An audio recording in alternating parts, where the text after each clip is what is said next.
Bueno, y desde el domingo pasado, Vladimir Putin estrena su tercer gobierno en Rusia tras ganar las últimas elecciones por una amplísima ventaja. Vamos a conocer la increíble historia de este abogado que trabajó para la KGB, ese temido servicio de inteligencia de la Unión Soviética, pero que tuvo la habilidad, al caer el comunismo, de adaptarse a la nueva tendencia política en su país y en el mundo, y convertirse así en el gobernante que ha logrado el más alto índice de crecimiento económico que ha tenido Rusia, un país con más de 140 millones de habitantes, ¿se imaginan?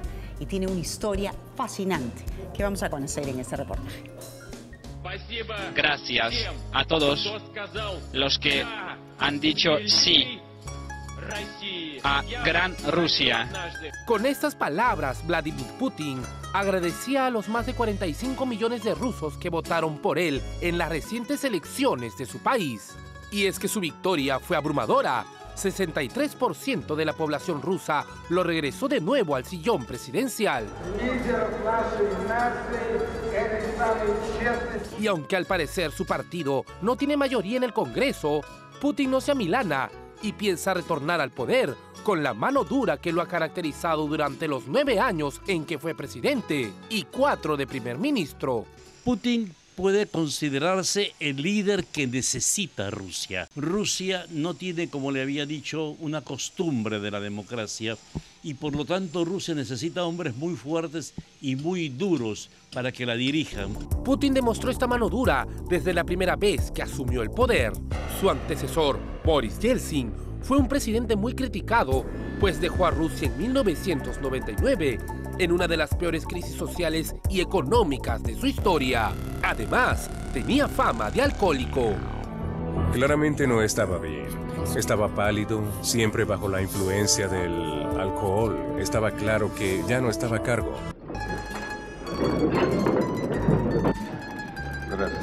Fue en ese contexto que Vladimir Putin recibe por primera vez el cargo de presidente de Rusia.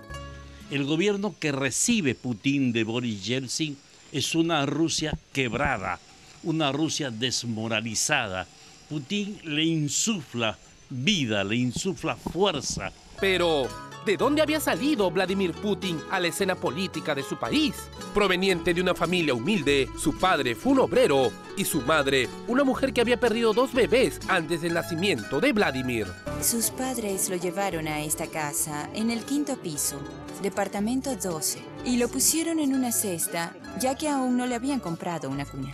Pero a pesar de la estrechez económica, Putin recuerda su infancia como una etapa tranquila y feliz, que le dio el soporte emocional para lograr lo que ha alcanzado en la vida.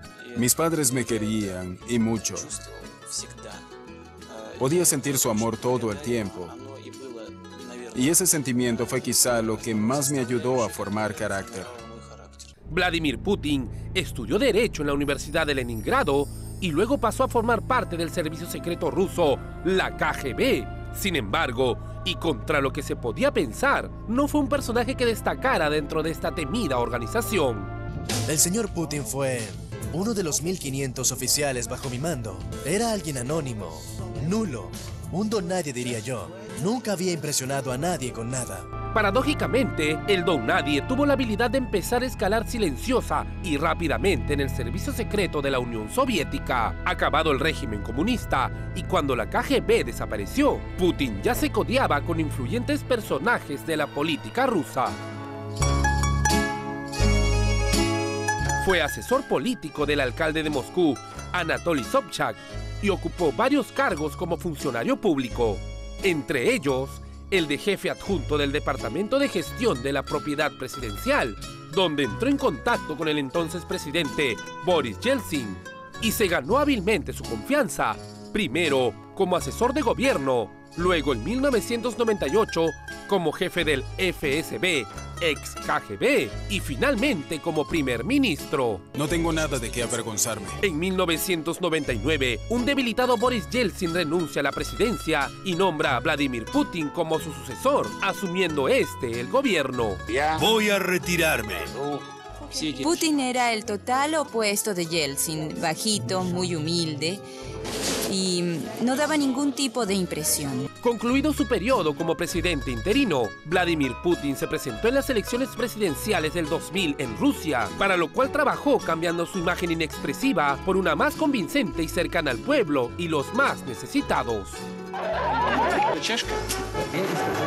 Los jóvenes fueron un segmento fundamental en su estrategia y durante toda su campaña se dirigió a ellos como el futuro de Rusia. El resultado no se hizo esperar. La juventud apostó inmediatamente por él y mostró este apoyo hasta dedicándole canciones.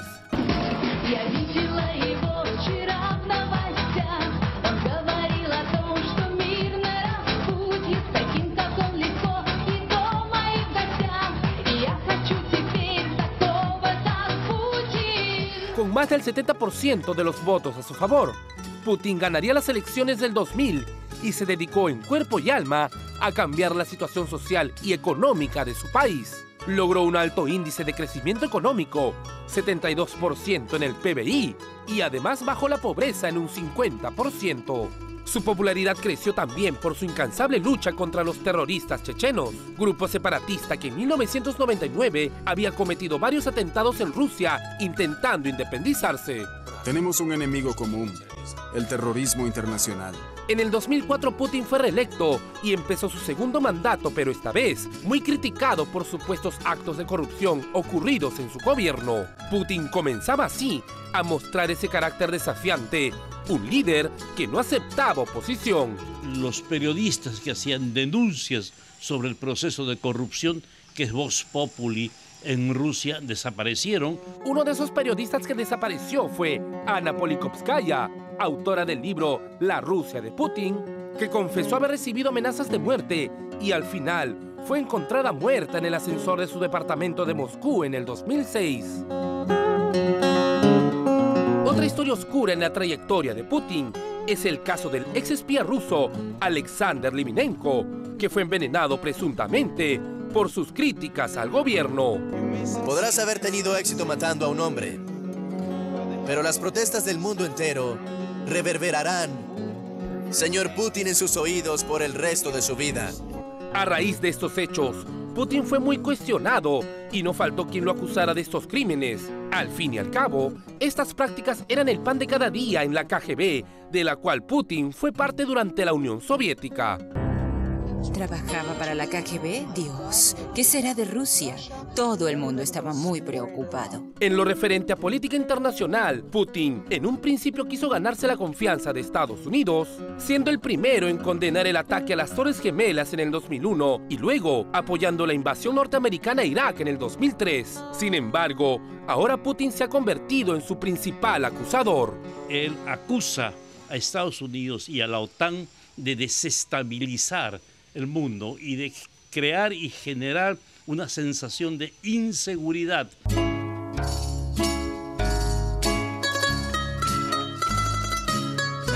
A pesar de todo, y a que muchos lo han acusado de hacer fraude electoral, lo cierto es que todavía existe un gran sector de la población que lo quiere, que ven en él a un líder nato capaz de llevar a Rusia, el país más grande del mundo, con más de 140 millones de habitantes, a ser la potencia más grande del planeta. Yo tengo la impresión que hay una gran obra de Putin, haberle devuelto al pueblo ruso ese sentido de dignidad que había perdido. Creo que esa es la gran tarea de Putin.